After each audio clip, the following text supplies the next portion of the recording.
زندگی بہت خوبصورت ہے. اس کے کئی رنگ ہیں.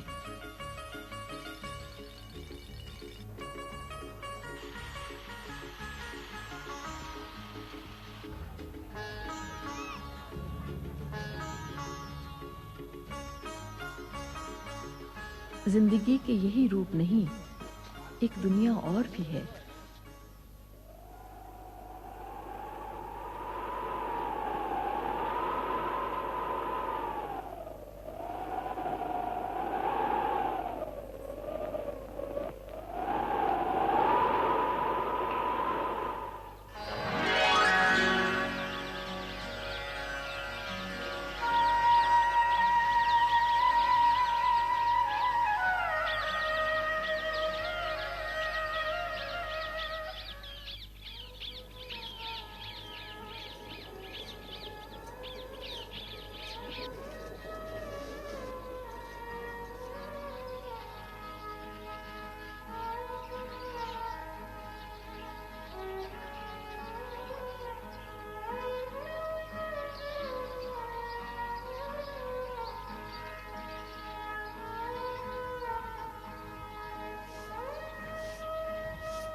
تھر دنیا کے قدیم ترین صحراؤں میں سے ایک ہے.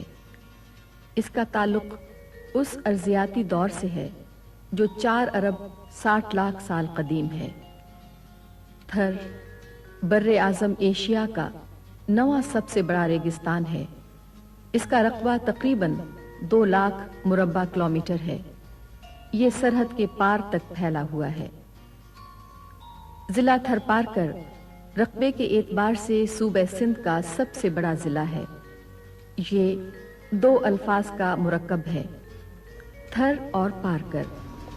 تھر کا مطلب ہے خشک خطے اور پارکر کے معنی ہے خشک خطے کے اس طرف. تھر کے مشرق میں نگر پارکر کا کوہستانی علاقہ ہے. کاروں جھر کے ان پہاڑوں میں چکنی مٹی اور معدنیات کے خزانے چھپے ہوئے ہیں.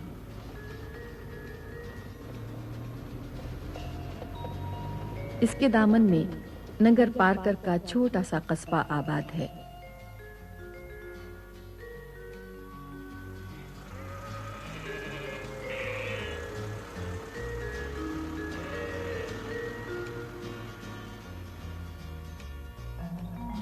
مغرب میں دریائے سندھ کے ساتھ ساتھ شاداب علاقے ہیں.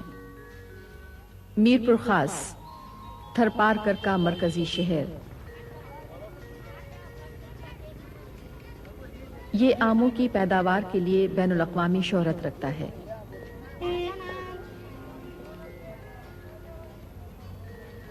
کنری اور اس کے قرب و جوار کا علاقہ دنیا میں مرچوں کی تجارت کے بڑے مراکز میں سے ایک ہے.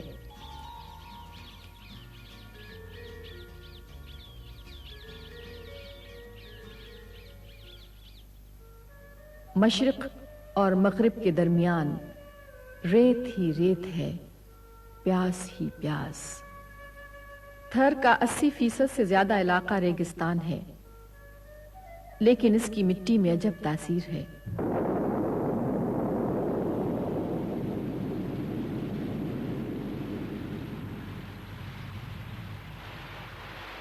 بارش کا ایک چھینٹا پڑتے ہی یہ زمین مسکرانے لگتی ہے، صحرا لہلہا اٹھتا ہے.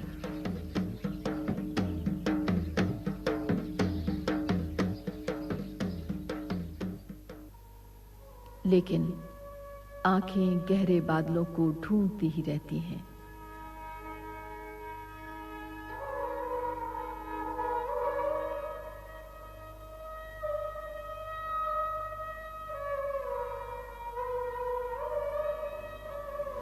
جہاں تک سڑکیں آتی ہیں وہاں بآسانی پہنچا جا سکتا ہے، لیکن صحرا کا سفر مضبوط گاڑیوں کے بغیر ممکن نہیں.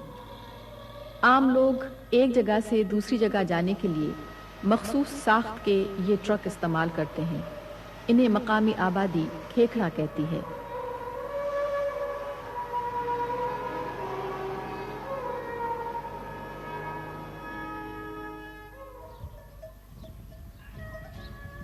تھر کے باشندوں کا سب سے بڑا رفیق اونٹ ہے۔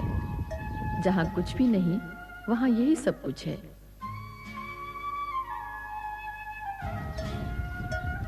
سواروں کو دور سے پہچانا جا سکتا ہے۔ اگر کسی مرد کے پیچھے کوئی خاتون بیٹھی ہو تو وہ اس کی بیوی ہوگی، جبکہ ماں اور بیٹی کو عموماً اونٹ پر آگے جگہ دی جاتی ہے۔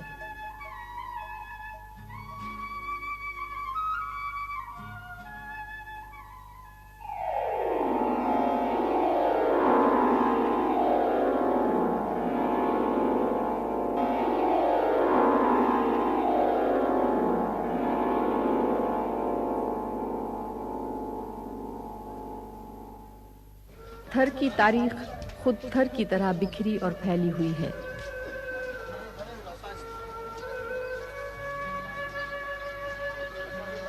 قدیم زمانے میں مختلف علاقوں میں مسلمان، ہندو، بدھ اور جین حکمران برسر اقتدار رہے۔ اب بیشتر آبادی مسلمان اور ہندوؤں پر مشتمل ہے۔ مسلمان اکثریت میں ہیں۔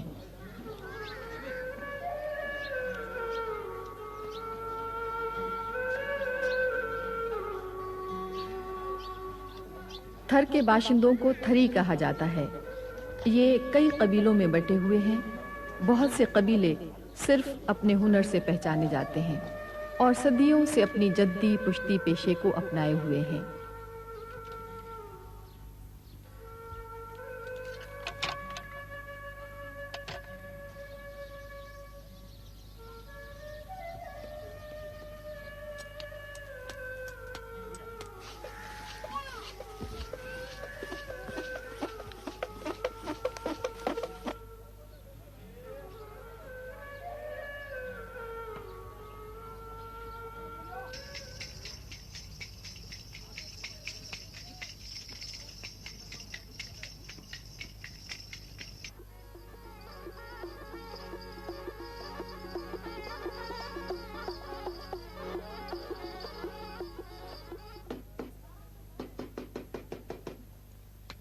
تھری اپنے حال میں مگن ہے۔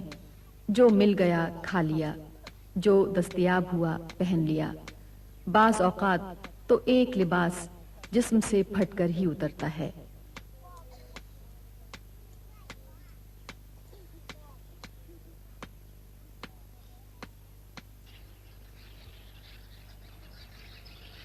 اب بھی یہاں بہت سی جگہوں پر کرنسی کے جدید نظام کے بجائے مال کے بدلے مال یعنی بارٹر سسٹم رائج ہے۔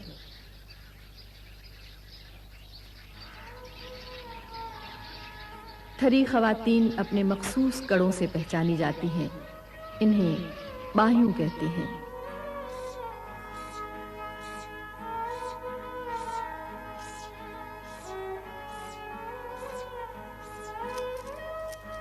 غیر شادی شدہ خواتین باہیوں صرف کوہنیوں تک پہنتی ہیں۔ اگر کسی خاتون کی کوہنیوں کے ساتھ ساتھ یہ کڑے بازوؤں میں بھی نظر آئیں تو یہ اس کے سہاگ کی علامت سمجھے جاتے ہیں۔